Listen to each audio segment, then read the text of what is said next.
प्रचंड आणि अत्यंत कठीण व दुर्गम पर्वतरांगा हे आपल्या महाराष्ट्राचं वैशिष्ट्य.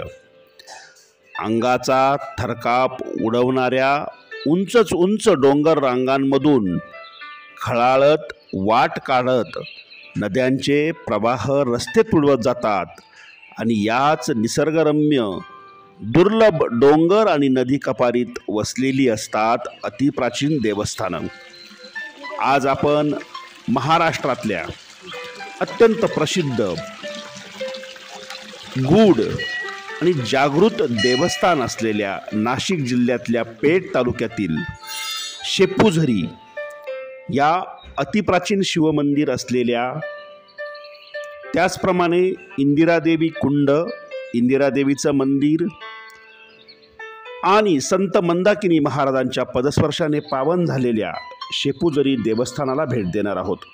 इथला यात्राोत्सव आणि त्याचप्रमाणे अद्वितीय निसर्ग आपण पाहणार आहोत. साधारणपणे पेठपासून अंदाजे 20 किलोमीटर अंतरावर शेपूझरी हे जागृत देवस्थान आहे. 2 मार्गांनी आपण या ठिकाणी जाऊ शकतो. पेठ हातरुंडी दाभाडी वडपाडा मार्गे किंवा पेठ हातरुंडी दाभाडी आंबे चौकडा येथून आपण शेपूझरीला पोहोचू शकतो. अलीकडच्या काळात अत्यंत दुर्गम भाग डोंगरदऱ्या असल्या तरी शेपूझरी या जागृत देवस्थानाला जाण्यासाठी अत्यंत चांगले रस्ते उपलब्ध आहेत. शेपूझरी हे गाव चौकडा या गावाच्या अत्यंत जवळ असल्यामुळे शेपूझरी गाव चौकडा तालुका पेठ जिल्हा नाशिक असं या गावाबद्दल आणि इथल्या लोकेशनबद्दल सांगितलं जातं.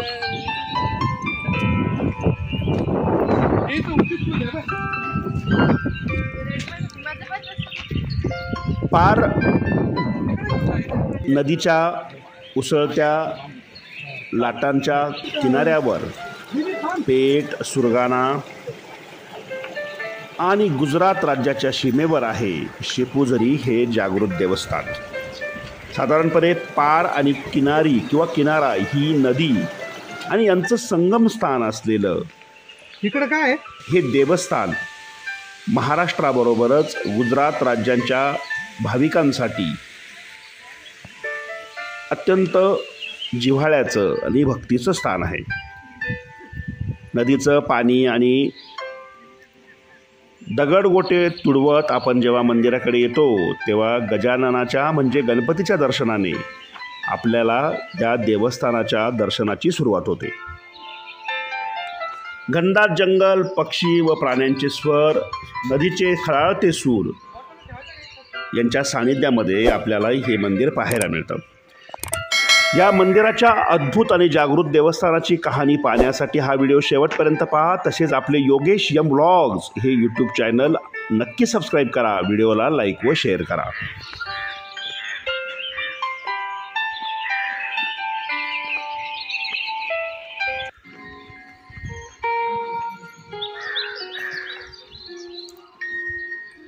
या जागरूक देवस्थानाला एका तीर्थक्षेत्राचा दर्जा आणि स्थान मिळवून देण्यामध्ये संत मंदाकिनी बाबा महाराज आणि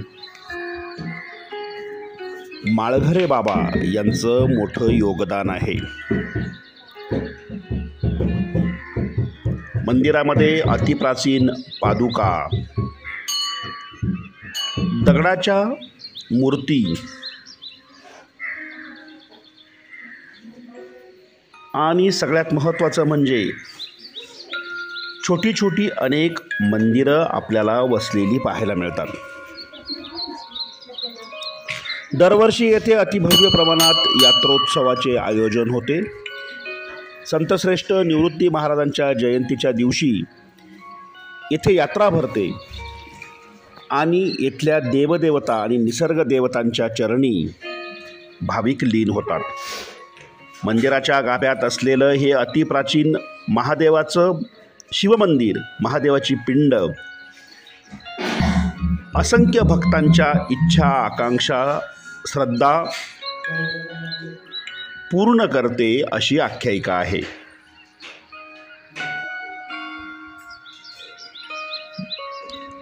मंदिर परिसरातली झाडं, साग, अतिप्राचीन वृक्ष यांचा उपयोग करून मंदिराचा भव्य परिसर आपल्याला पाहायला मिळतो. अनेक भाविक केवळ नाशिक जिल्ह्यातून नव्हे तर गुजरात राज्यातून सुद्धा नियमितपणे जागृत देवस्थान शेपूझरी येथे भेट देतात.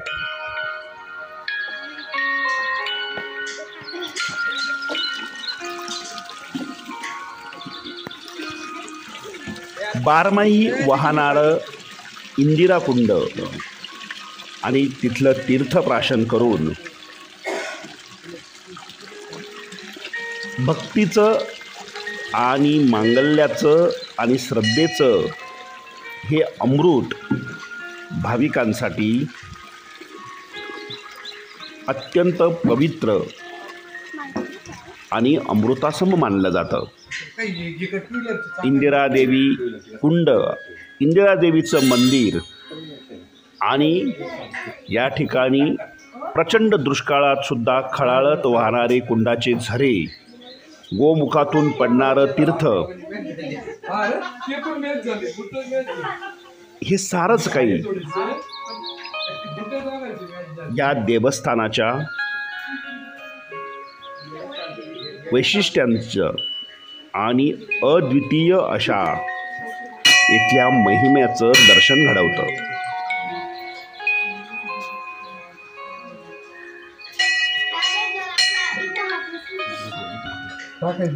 अत्यंत दुर्गम भागात असलं तरी इथल्या संत साधू महंतांनी, मंदाकिनी महाराजांनी आणि इतर साधू महंतांनी या परिसराचा खूपच सुंदर विकास केलेला आपल्याला दिसून येतो.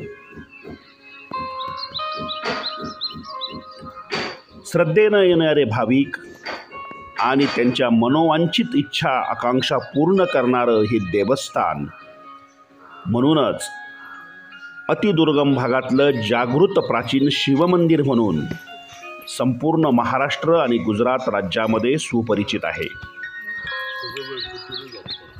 अगदी मुंबई, पुणे आणि महाराष्ट्राच्या पठारी भागातूनही अनेक भाविक श्रद्धेनं आणि मनशांतीच्या शोधात निसर्गाच्या सानिध्यात या ठिकाणाला आवर्जून भेट देतात. म्हणून येथे 12ही महिने आपल्याला गर्दी असलेली दिसून येते. संतश्रेष्ठ मंदाकिनी महाराज आणि साधू महंत, शिवमंदिर, इंदिरादेवी कुंड, इंदिरादेवी मातेचं मंदिर, पार आणि किनारी नदीचा संगम आणि खळाळतं पाणी, असं अद्भुत निसर्ग सौंदर्य लाभलेल्या या ठिकाणाला आपण आवर्जून भेट द्यायला हवी. तुम्हाला हे जागृत देवस्थान आणि इथला परिसर कसा वाटला ते कमेंट बॉक्समध्ये नक्की लिहा. आपले YouTube channel Yogesh M vlogs subscribe करायला विसरू नका.